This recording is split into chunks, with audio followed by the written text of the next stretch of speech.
안녕하십니까. 통일나우의 이영아입니다. 한 주간의 통일 소식 브리핑에서 전해드립니다.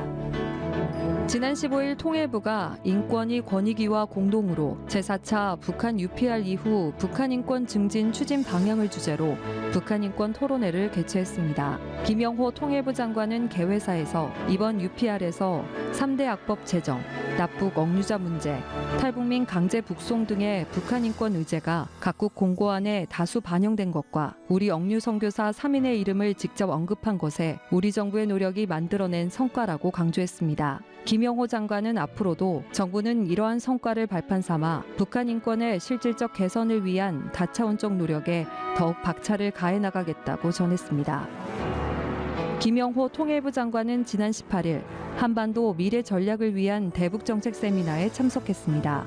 김영호 장관은 축사를 통해 한반도 미래 전략의 핵심은 자유통일이며 자유통일만이 분단이 초래한 억압과 공포, 북핵 문제를 해결하고 한반도의 모든 구성원이 자유와 풍요를 누리게 하는 궁극적 해법이라고 전했습니다. 이어 김영호 장관은 8.15 통일 독트린 비전을 구현하기 위해서는 통일안보 환경에 대한 철저한 대응과 밝은 미래를 향한 전략적 준비, 그리고 국제사회와의 견고한 연대가 필요하다고 강조했습니다. 러우 전쟁 발발 3년차, 북러 간 군사협력 강화에 이어 최근 북한군이 참전해 러시아에 힘을 보태고 있습니다. 위협받고 있는 한반도 안보, 통일담담에서 함께 짚어봅니다.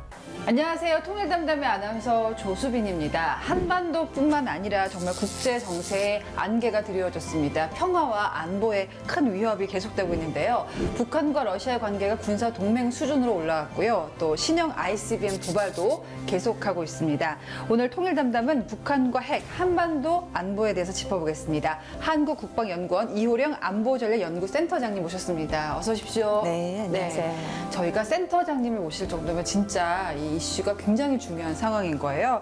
그리고 통일부 청년 인턴 박신영 씨도 함께합니다. 어서 오십시오. 안녕하세요. 네. 그리고 지금 전공이 정치외교학과. 예, 거의 뭐 엄청난 선배님을 네, 만나시는 맞습니다. 자리네요. 예.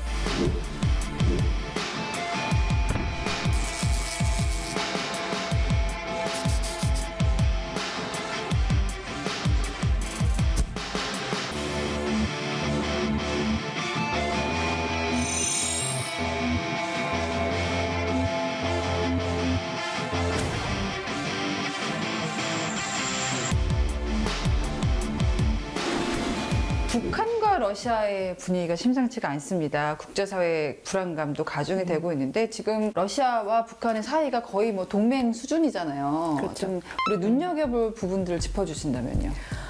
북한과 러시아 같은 경우에는 지난 6월에 포괄적인 전략적 조약을 맺었고 또 최근에 이제 러시아도 그렇고 북한도 그렇고 다 비준을 했어요. 그러면 이 조약의 내용이 이전에 냉전 시대 때 맺었던 조약과 비교해 봤을 때 얼마만큼 더 많이 내용을 담고 있는지를 네. 보면 이전에 60년대 담고 있었던 군사동맹 조약에 해당되는 내용을 이번에 4조에서 그대로 담고 있어요. 네. 그러니까 일방이 전쟁 상황에 처하게 되면 군사적인 장비까지 다 동원을 해서 지원을 해줄 수 있는 조항이 있는 거죠. 이거 외에도 경제협력, 기술협력, 모든 협력 부분을 굉장히 포괄적으로 담고 있어서 이전 조약보다 훨씬 더 내용 면에서나 깊이 면에서나 협력의 수준을 높이는 그런 조약이다라고 볼 수가 있죠. 여기다 이제 미국에서 트럼프가 당선이 되면서 푸틴하고 친하다고 막 공공연히 얘기를 하잖아요. 어떻습니까? 이 러시아와 북한과의 관계가 트럼프 당선으로 그 조약이 더 현실화될지 많이들 물어보실 것 같아요. 그러니까 포인트는 그건 것 같아요. 네. 트럼프 당선자가 후보 시절에 일단 우크라이나 전쟁이 24시간 안에 끝내겠다. 끝내겠다. 예. 그러면 결국에는 이 끝내는데 뭐를 조건으로 끝내느냐가 중요한데 네. 지금 현재 서로 점령하고 있는 지역을 중심으로 끝내겠다라는 거예요. 그럼 결국에는 러시아나 우크라이나나 서로 자기가 차지하고 있는 영역을 극대화시키려고 하겠죠. 당선자가 이제 내년에 트럼프 행정부 2기가 되면 1월 20일이 될 텐데 그 전까지의 전투는 굉장히 치열해질 것이다. 것이다. 우크라이나가 쿠르스크 지역을 침략을 한 거죠. 지금 탈환을 하고 있는 과정이에요. 그래서 이 탈환을 하는 데 있어서 적어도 병력이 5만 명 정도가 필요하다. 그런데 지금 러시아군 같은 경우에는 4만 정도밖에 되지 네, 않아요. 네, 네. 그러면 1만 이상을 북한에서? 어디에서 데리고 와야 네. 되는데 이제 그게 북한이라는 네. 거죠. 그래서 북한의 이 1만 명으로 지원을 해서 5만 명 갖고 그러면 이 쿠르스크 지역을 다 탈환을 할 거냐에 대한 부분이 퀘스천으로 남아있다라는 거죠. 그 러시아 입장에서는 지금 고지가 얼마 안 남았으니까 딱 그 고지까지 가기 직전까지 최대한 그렇죠. 승기를 잡겠다 이건데 일부에서는 이런 얘기도 해요. 왜 우리가 남의 전쟁에 관심을 갖느냐. 근데 그게 아닐 수밖에 없는 게 이제 북한이 러시아 쪽에 파병을 한 것도 문제지만 이 조약에 따르면은 한반도 유사시에 러시아가 그렇죠. 북한에 파병을 할 수도 있는 거잖아요. 당연하죠. 예, 그건 어떻게 네. 보십니까? 지금 보면은 동맹 조약인 거잖아요. 그러니까 두 개의 국가가 동맹을 맺었을 때 어느 한쪽이든 그러한 전쟁 상태에 들어가면 다 지원을 하게 된다는 거죠. 거기에 플러스 뭐냐면 북한이 러시아에게 그렇게 파병을 한 데는 뭔가를 대가를 기대를 하고 있다는 예, 거죠. 예. 그 대가가 뭐냐 우려하는 부분이 북한의 핵미사일 능력 고도화 부분에 지금 기술적인 한계에 봉착을 되어 있는데 이 한계를 러시아가 넘어설 수 풀어준다. 있는 네. 그 기술을 러시아가 줄 수 있는 부분.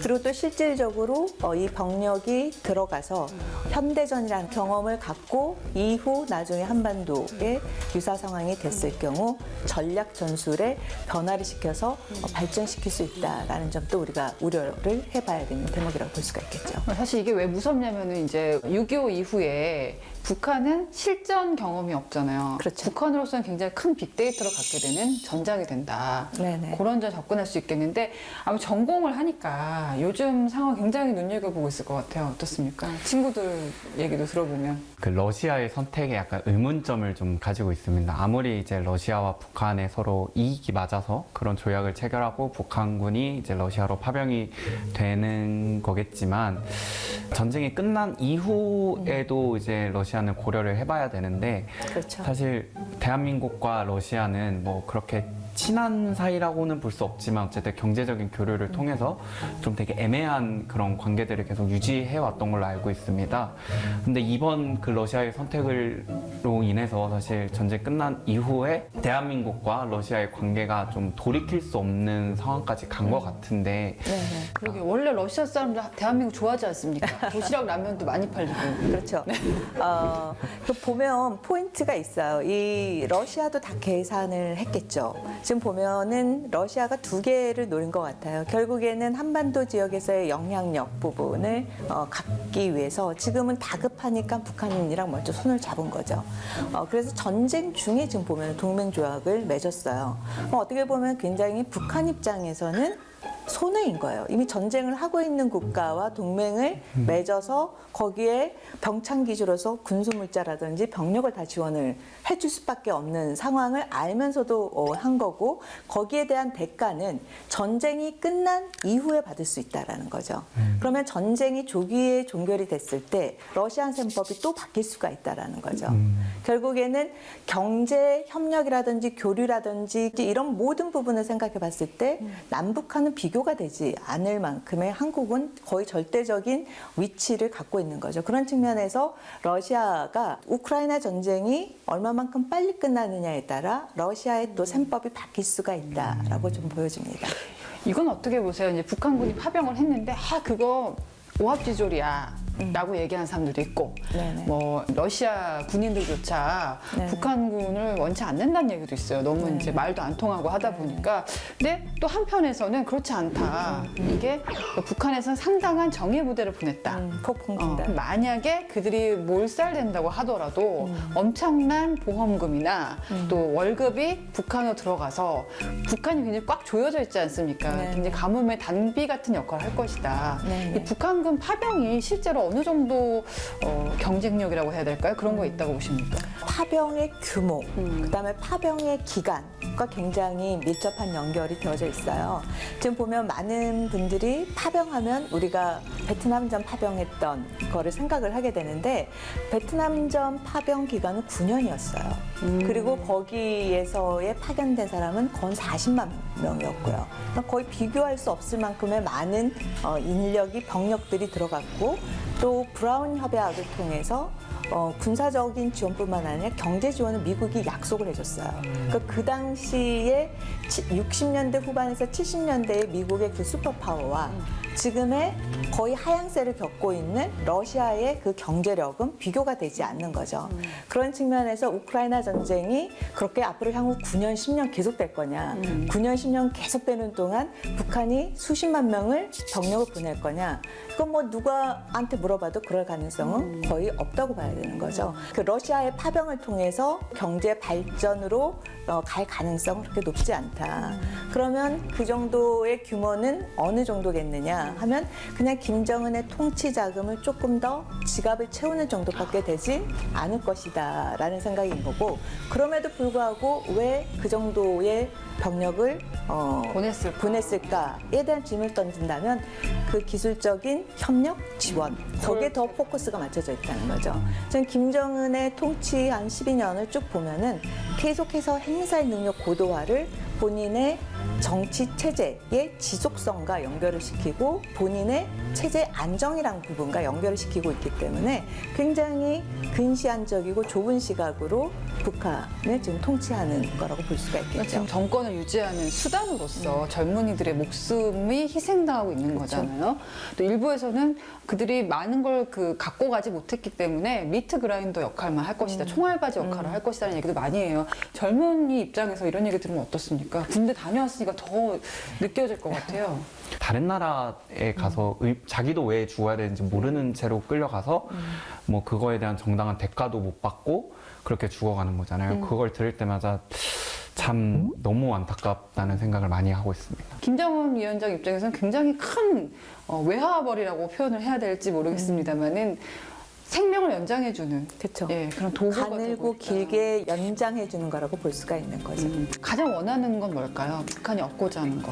북한이 결국에는 지금 핵 전략을 추구하는 데 있어서 갖고 싶어하는 능력이 제한 핵전쟁 능력을 갖출 수 있는 거를 원할 거예요. 그러면 second capability를 가져야 되는 거거든요. 즉 미국이 내가 위협을 했을 때 공격을 하더라도 내가 다시 살아나서 다시 미국을 공격할 수 있다고 한다면 미국이 나를 공격을 하지 않을 것이다. 그런 능력을 갖추는 단계에 이르러야 내가 좀 핵을 갖고도 안심을 할 수 있다는 거죠. 결국에는 김정은이 핵을 사용한다라고 위협하지만 그것이 전혀 한미동맹에게 먹혀들고 있지 않다라는 거죠. 개발하고 있는 핵과 미사일 능력에 대한 위협을 인식하게 하려면 제2의 핵공격 능력을 갖춰야 된다. 그것 중에 하나가 바로 다탄두 핵 능력을 갖춰야 되는데 거기에 대한 지금 시험, 발사에 대한 계속 테스트를 해왔지만 재진입 장벽에서 계속 네. 통과를 못하고 있어요. 그 핵심 기술을 러시아가 갖고 있나요? 그렇죠. 이미 러시아는 다탄두 핵 기술 능력이라든지 모든 능력을 다 갖고 있는 거죠. 제한 핵전쟁 능력, 뭐 핵 보복 능력, 모든 능력을 다 갖고 있기 때문에 북한은 러시아에게 그러한 기술을 원하고 있는 거죠. 자, 들으면 들을수록 갑갑한 이야기들입니다. 긴장감의 연속인데요. 장기전으로 치닫고 있는 러시아 우크라이나전, 그리고 세계 안보 위기, 다음 주 북한군 러시아 파병에 따른 한반도 위기 상황, 안보 위기 상황을 좀 더 짚어보도록 하겠습니다. 다음 시간에도 지켜봐 주세요. 통일 담담.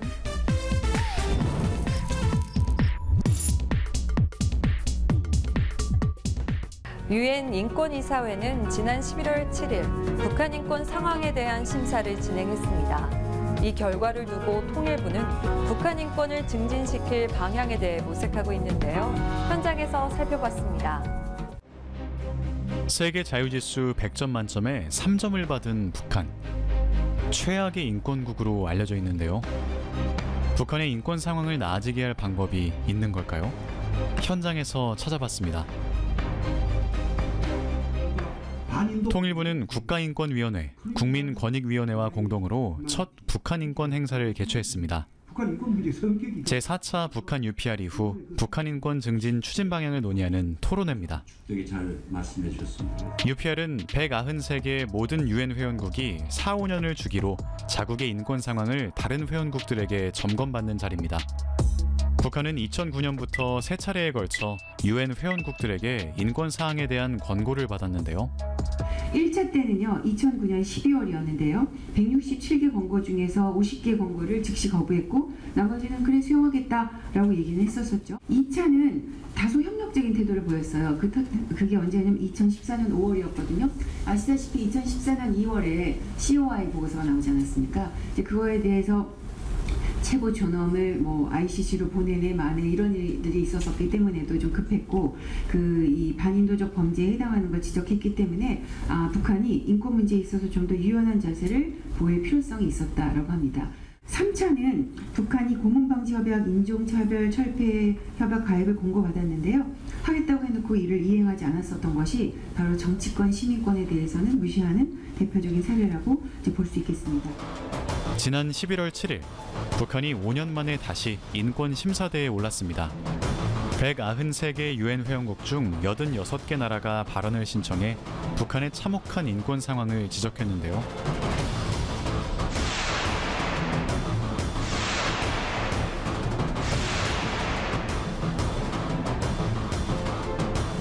이번 심사에서 북한은 이례적으로 그간 최악의 인권 침해 행위로 비판받아온 공개 처형과 정치범 수용소 운영 사실을 인정했습니다.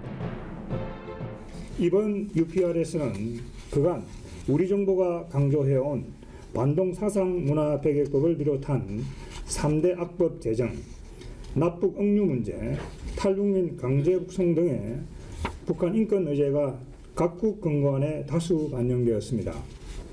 이는 그동안 북한 경제사회 실태인식 보고서와 북한 인권 보고서 등을 통해 북한 인권의 실상을 알려왔던 우리 정부의 노력이 만들어낸 유의미한 성과라고 할 수 있습니다. 토론회에는 이일규 전 쿠바 주재 북한 대사관 참사가 초대됐는데요. 국제사회의 북한 인권 논의에 대해 북한 내부의 대응 동향을 확인할 수 있는 북한 외무성과 재외공관 간의 외교 전문을 공개했습니다.